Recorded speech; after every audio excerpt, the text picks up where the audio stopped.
Assalamualaikum warahmatullahi wabarakatuh. Selamat datang kembali di channel saya, Aryoga Pratama.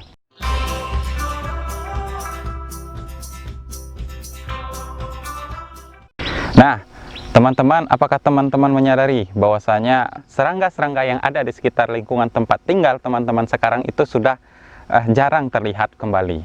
Lalu apakah teman-teman tahu apa sebenarnya sih serangga itu? Serangga atau lebih dikenal sebagai insekta di dalam bahasa ilmiahnya adalah hewan tak bertulang belakang, vertebrata, di bawah filum Arthropoda. Arthropoda itu artinya hewan yang memiliki ruas-ruas. Kemudian ciri khas dari insekta atau serangga ini adalah memiliki exoskeleton atau rangka luar. Nah, rangka luar atau exoskeleton pada serangga ini tersusun atas zat yang dinamakan zat kitin. Nah, teman-teman, faktanya serangga itu sangat beragam sekali.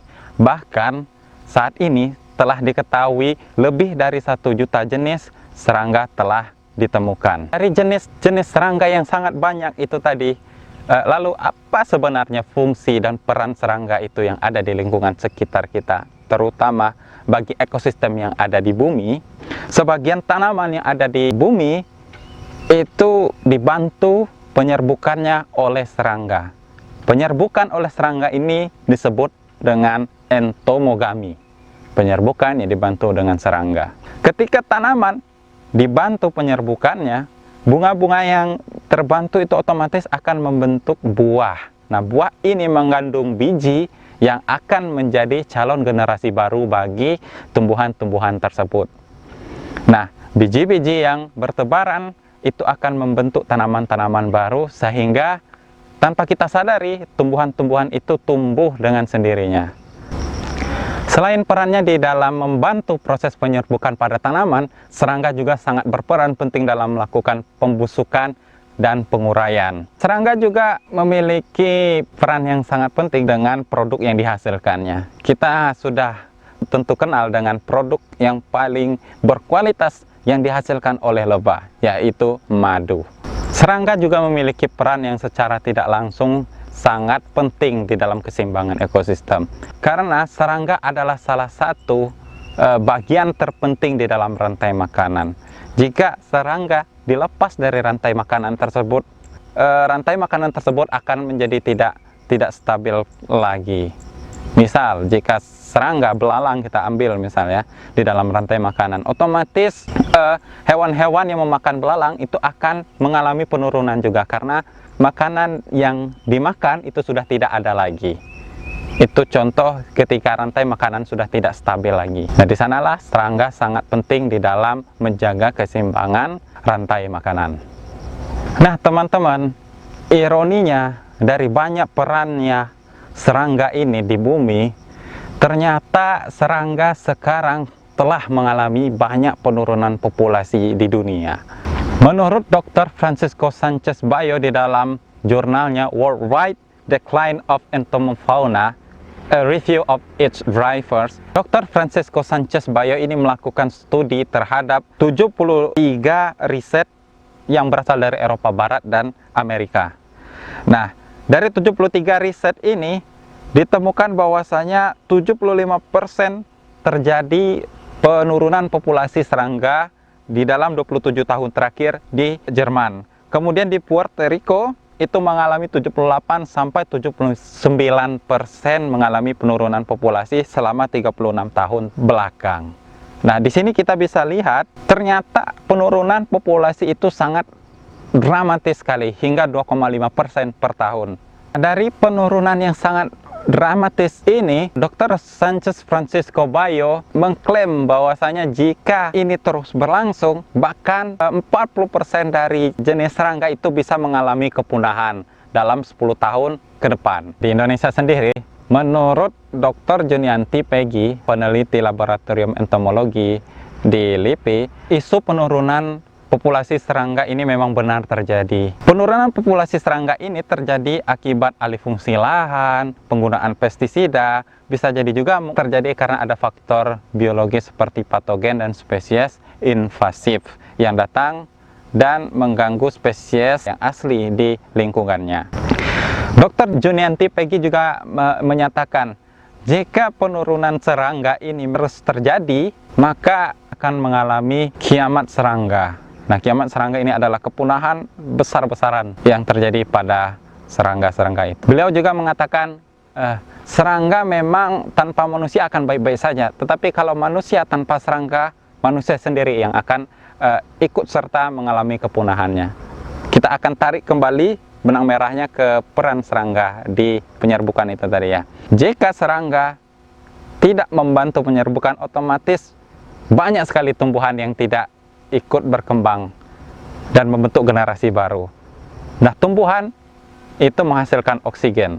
Manusia butuh oksigen. Jika tumbuhan tidak ada, otomatis pasokan oksigen yang dibutuhkan manusia itu pasti akan sangat-sangat berkurang sekali. Nah, di sanalah pentingnya serangga di dalam ekosistem dan bagi umat manusia yang ada di bumi. Nah, teman-teman tidak perlu menjadi seorang ahli lingkungan agar tahu bagaimana populasi serangga yang ada di sekitar tempat tinggal teman-teman itu sedang menurun atau tetap stabil. Nah, saya akan menunjukkan bagaimana cara teman-teman agar bisa menentukan populasi yang ada di sekitar tempat tinggal teman-teman. Teman-teman, untuk menghitung populasi serangga di dalam suatu wilayah, kita pertama kali dapat membuat plot berbentuk persegi dengan ukuran tertentu sebagai sampel kecil dari lingkungan yang lebih luas di sekitar kita. Untuk membuat plot, yang pertama kali kita siapkan adalah tali rapia, kemudian gunting untuk memotong, dan juga ranting-ranting yang kita ambil, kita bisa cari di sekitar lingkungan kita sebagai patok nantinya. Panjang tali yang digunakan adalah jumlah keliling dari plot kita. Jika plot yang kita gunakan adalah plot 3x3, maka jumlah putasan talinya adalah 12 meter.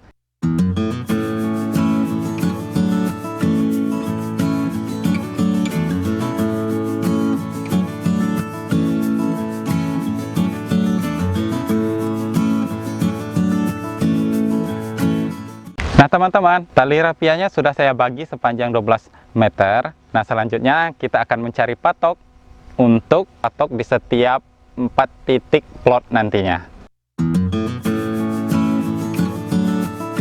Teman-teman, di sini perlengkapan sudah siap semua ya. Mulai dari tali rapia yang berukuran 12 meter, kemudian 4 patok yang akan dijadikan titik-titik pada tiap sudut plot. Nah, sebelum kita memasang plot, seharusnya kita sudah menentukan di mana lokasi kita akan mengukur populasi serangga tersebut.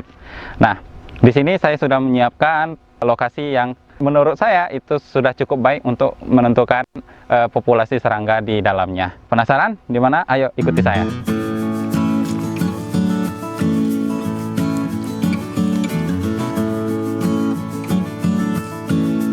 Teman-teman, saya sudah menentukan lokasi saya membuat plot ya.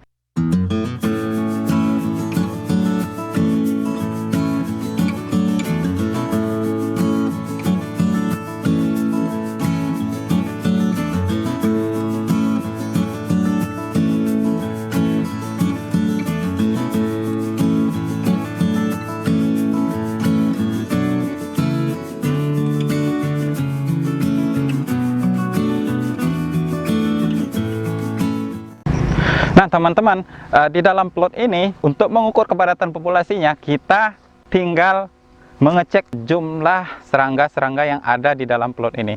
Misal, saat ini saya menemukan seekor belalang. Nah, belalang jenis apa di sini kita bisa tangkap. Kita bisa tangkap, kemudian kita hitung, kita masukkan ke dalam catatan, kemudian kita berkeliling lagi, melihat lagi. Oh, ternyata kita menemukan 3 ekor semut. Kita catat juga. Terus sampai kita selesai menyisiri plot yang telah kita buat. Nah, dari sana baru kita menghitung kepadatan populasinya. Nah, pembuatan plot di sini pada dasarnya bertujuan untuk mewakili atau sebagai representasi lingkungan yang lebih besar yang ada di sekitar tempat tinggal kita. Contohnya di sini saya mengambil wilayah ini sebagai perwakilan dari wilayah yang lebih besar di sebelah sana untuk menghitung jumlah populasi serangga yang ada di dalam plot ini. Kepadatan populasi serangga yang ada di dalam plot ini mewakili kepadatan populasi pada lingkungan yang lebih luas di luar plot ini.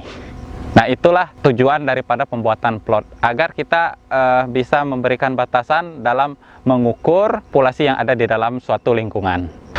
Nah, penggunaan plot tidak hanya digunakan dalam menghitung kepadatan populasi serangga, tetapi juga penggunaan plot bisa juga digunakan untuk menghitung spesies-spesies hewan lain. Dan juga penggunaan plot bisa juga digunakan dalam menghitung populasi jenis-jenis tumbuhan yang ada di lingkungan kita.